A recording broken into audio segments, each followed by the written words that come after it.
They told her to get out. The words were sharp, loud, and meant to humiliate. Then a Marine grabbed her by the hair in front of everyone. What happened next lasted only seconds, but it changed the room forever. Asterisk. What city are you watching from today? If this story resonated with you, hit subscribe for more stories about extraordinary people. Her name was Lena Ward, and to most people on that base, she was invisible by design. She wore plain utilities, no markings that stood out, no insignia that hinted at anything more. She kept her head down, spoke only when spoken to, and followed orders with quiet precision. That was exactly how she wanted it. The Joint Training Facility sat on the edge of the desert, a place where Marines, sailors, and special operations units crossed paths without ever really seeing each other. Egos were heavy there. Respect was guarded like territory. If you did not belong, people made sure you felt it. Lena was assigned to the range complex as a temporary logistics assistant. At least that was what her paperwork said. She carried crates, logged equipment, and moved through the compound like background noise. Most days, no one looked twice at her, but some people always did. Staff Sergeant Cole Haskins was one of them. He had the kind of confidence that came from being loud, physical, and never questioned. To him, rank was something you enforced, not something you earned every day. When he saw Lena standing near the firing lanes, checking serial numbers on rifles, he smirked. "This area is restricted," he said. "You lost supply, girl." Lena looked up calmly. "I'm assigned here, Staff Sergeant." Her tone was neutral, respectful, controlled.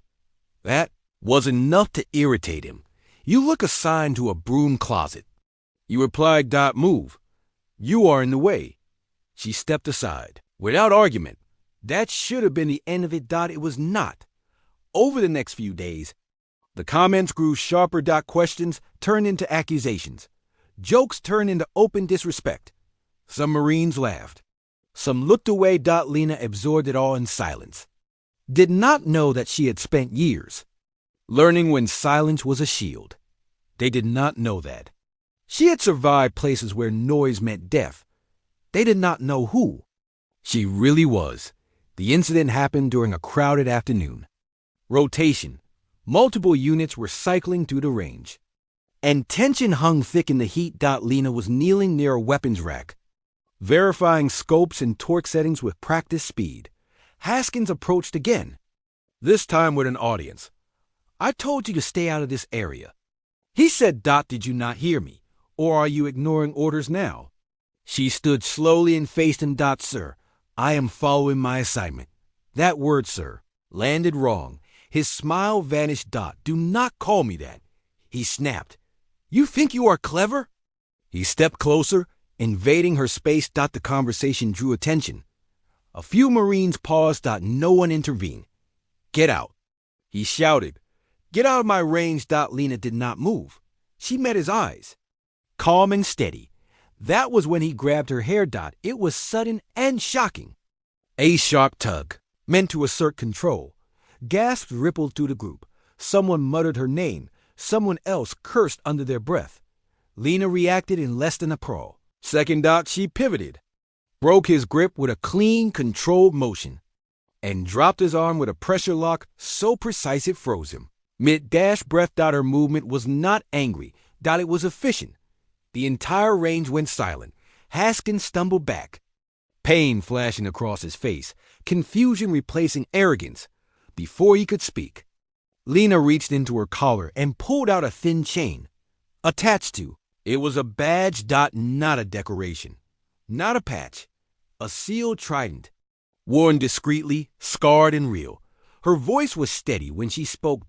Do not touch me again. At that moment, everything shifted. A senior chief who had been observing from the shade stepped forward. His posture changed the air instantly. He recognized the badge.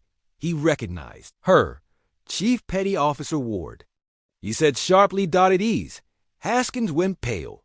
Chief Ward was not a logistics assistant. She was a qualified SEAL sharpshooter on temporary cross-unit evaluation. Assigned undercover to assess range security and inter-unit conduct. Her record included deployments no one on that range could talk about. Her reputation was quiet, but absolute command arrived within minutes. Questions were asked. Statements were taken. Haskins stood rigid, staring at the ground. Lena did not raise her voice. She did not accuse. She simply explained what happened. Later that evening, the range was empty. The desert cooled as the sun dropped low. Lena stood alone, cleaning her rifle with the same care she applied to everything. The chief approached her. "You did not have to handle it yourself," he said. She nodded once. "I know." He studied her for a moment. "But you chose the She looked up.